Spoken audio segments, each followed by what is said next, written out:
Secara sederhana begini ya, case-nya itu coba saya betulkan secara sederhana juga. Jadi kalau misalnya pasal 363, maka genus deliknya ada di 362 ya. Nanti kita akan cek dengan alat bukti. Jadi 362 itu barang siapa mengambil barang dari orang lain secara melawan hukum dengan maksud memiliki. 363 itu pemberatannya. Pemberatannya kalau pasal 363 ayat 1 itu misalnya yang pertama itu dilakukan malam hari, bersekutu, pencurian ternak, dilakukan di daerah atau dalam situasi bencana alam, dilakukan malam hari, diawali dengan pengrusakan. Itulah pemberatannya. Itu salah satunya yang dipakai. Yang mana? Gitu. Pemberatannya yang mana? Kalau mau 363. Nah, di dalam 362 berarti harus ada bukti, ya. Barang siapa berarti harus ada dua alat bukti. Dan kasus apapun ya. Barang siapa berarti harus ada dua alat bukti. Siapa mengambil barang itu? Katakanlah si X, maka penyidik harus punya dua alat bukti. Apa itu alat bukti? 184. Siapa itu saksi dan surat misalnya atau ahli. Jadi memang kalau dalam doktrin hukum pidana di tiap unsur itu harus dua alat bukti. Harus ada dua alat bukti yang sah, bukan keseluruhan. Di tiap unsur. Jadi mengambil misalnya, mengambil barang milik orang lain. Mengambil itu artinya apa? Memindahkan untuk masuk dimiliki. Barang berarti yang diambil itu adalah barang. Barang itu jelas barang apa? Ada disebut barang tidak jelas itu barang apa rupanya. Diambil itu dimiliki. Jadi misalnya desa dan menurut tafsir eksusilo, pos, utrecht itu mengambil itu dipindahin dari satu tempat ke tempat lain dan harus bisa dibuktikan barang tersebut dimiliki X untuk dimiliki oleh Y. Dan itu harus ada dua buktinya juga yang tidak maksud memiliki. Jadi memang misalnya kalau dalam kasus yang Anda sebutkan tadi, saksi, surat, dan dikatakan saksi itu apa? Satu, kita baca aja pasal 1 sampai 26. Saksi yang dijadikan saksi oleh penyidik, apakah memenuhi kualifikasi sebagai saksi? Jadi nggak keterangannya, karena itu ada material.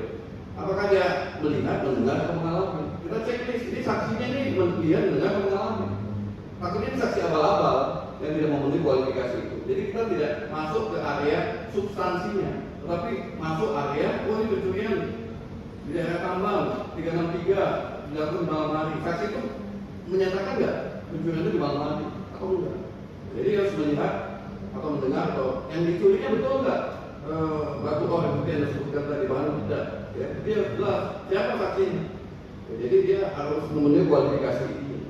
Surat misalnya, yang dikatakan surat itu apa? Harus asli, menunjukkan sebuah perbuatan pidana, bukan surat asal-asalan juga.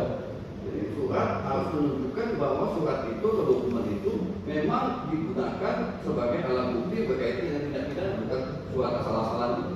Surat itu harus asli. Ahli juga demikian, ahli berkaitan dengan itu. Ahli di dalam BAP menyatakan apa? Apakah memenuhi kualifikasi sebagai tindak pidana atau tidak? Di dalam tidak. Saya tidak masuk ke area ke pokok perkara itu. Jadi semua alat bukti itu harus memenuhi kualifikasi 362 sebagai core deliknya atau genus deliknya. Semua unsur harus dibedah dan ada dua alat buktinya. Dan alat bukti memenuhi kualifikasi sebagai alat bukti, bukan isi ya, keterangannya. Karena dalam putusan Perma 4 2016 juga aspek formilnya. Tapi aspek formil bukan hanya sekedar checklist administratif. Ya, oh kami sudah punya surat, kami punya ahli, kami punya saksi. Enggak gitu juga. Saksi itu memenuhi kualifikasinya sebagai saksi. Kalau nggak memenuhi kualifikasi, dia nggak bisa dijadikan saksi untuk menetapkan seseorang sebagai tersangka. Demikian, ya. Pasal berikutnya tentang saksi, surat, dan ahli ada disebutkan beberapa berikutnya. Definisi tentang ahli, tentang surat ada di dalam pasal 1 juga pun angka berapa? Sesuai tadi itu ahli itu saksi ada di pasal 1 angka 2. Kualifikasinya harus memenuhi kualifikasi. Jadi untuk menetapkan sesuatu sebagai tersangka, ya, maka si saksi itu ya dia harus mengetahui ada dugaan tidak pidana. Dia mengetahui, dicek dulu dia mengetahui. Dan mengetahui dalam konteks apa? Ini saksi yang melihat loh, berarti dia harus dipastikan memang melihat sebuah pidana ini. Bukan saksi yang mereka-reka. Surat juga demikian. Jadi katakan surat ya berkaitan dengan, kalau misalnya surat berkaitan dengan tambang, saya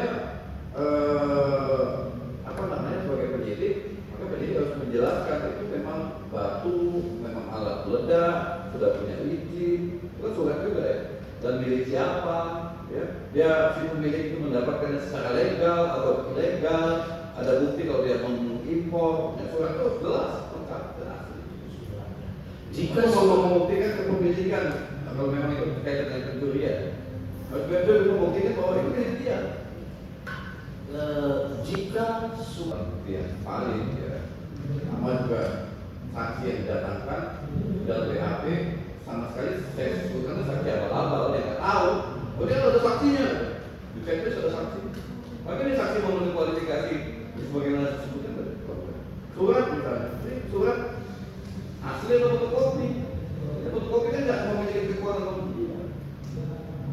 Ya, artinya dia tidak bisa dijadikan sebagai alat bukti. Sama juga kami punya alat bukti elektronik untuk menetapkan si X sebagai tersangka.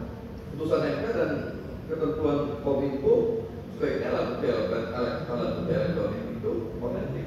UHAP juga, UHAP yang baru juga menegaskan alat bukti elektronik adalah alat bukti yang otentik dan diambil secara benar, tidak terlalu.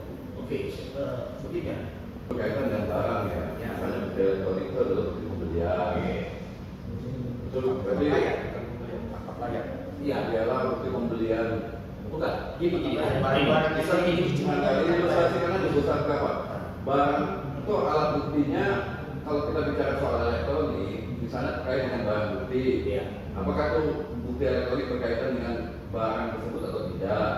Yang kedua, alat bukti elektronik itu sudah dilakukan forensik atau belum? Kan itu aja. Jadi untuk menyatakan itu alat bukti elektronik atau alat bukti surat adalah sah atau tidak, surat misalnya sama asli, yang kedua berkaitan dengan tindak pidana. Saya mau ini secara normatif aja. Kalau alat bukti elektronik berarti ada bukti forensik digital dan berkaitan dengan tindak pidana. Sepanjang alat bukti itu tidak berkaitan dengan tindak pidana, tidak bisa didana bukti. Misalnya tukang batu atau beli apa barangnya tidak ada nih, misalnya laptop saya dicuri, ya itu sudah hilang, terus saya lapor ke polisi, ya kan? Mana barang bukti ya? Kayak apa barang bukti? Saya punya foto tentang laptop ini. Foto. Yang kedua ada bukti pembelian laptop ini. Tentu bukti pembelian yang asli dong yang saya kasih kepada penyidik. Ini loh Pak, bukti pembeliannya laptop ini. Kalau misalnya fotokopi kan meragukan. Ini benar nggak laptop Anda pernah beli? Jadi yang harus saya tunjukkan adalah kalau misalnya fotokopi berarti saya datang ke toko untuk minta verifikasi. Ini pernah saya beli di toko tersebut dan sah. Jadi memang berkaitan. Jadi ketika sebut alat bukti surat berkaitan dengan tindak pidana, karena laptop saya tercuri, maka alat bukti suratnya adalah bukti saya membeli laptop tersebut. Asli ya, harus asli dong. Harus asli ya. Dan jika alat bukti elektronik itu rentan untuk dimanipulasi, rentan. Ya, karena itu perlu diautentifikasi. Dengan apa? Salah satunya adalah forensik digital. Tapi itu bukan satu-satunya. Yang penting bagaimana alat bukti elektronik itu adalah otentik, tidak dimanipulasi, tidak ditambahi, tidak dikurangi. Tapi dia kalau belum sudah terautentikasi, kita mengajukan itu sebagai alat bukti yang sah. jika satu alat bukti dalam alat bukti elektronik semuanya. Kualifikasi alat syarat itu cuma dua. Pertama berkaitan dengan tindak pidana dan otentik, sudah selesai. Apapun itu. Jadi kalau tidak secara otentik